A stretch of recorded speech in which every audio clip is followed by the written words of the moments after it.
Let's consider another example of summation notation. We have the summation of I equals 1 up to 20 of the linear expression 3i minus 4.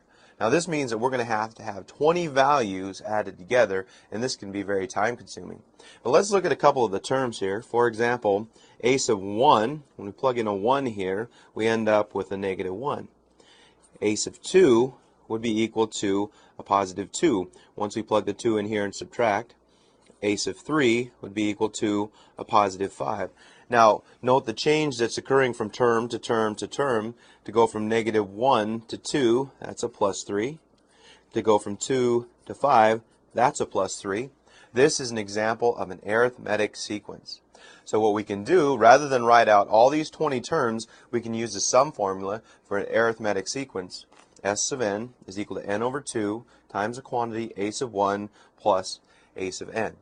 So what we're looking for, since we're starting at 1 and going to 20, we're looking for the sum s of 20 is equal to 20 all over 2 times our first term, a sub 1, which we found here, is a negative 1 plus a sub n.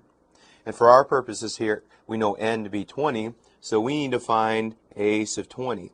And we can do that by plugging it into our expression, and from this we obtain the value of 56. Plugging this into our formula and simplifying, we've nearly got it. So 20 divided by 2 will give us 10. 1 minus our 56 will give us 55. So the sum of these 20 terms would be 550.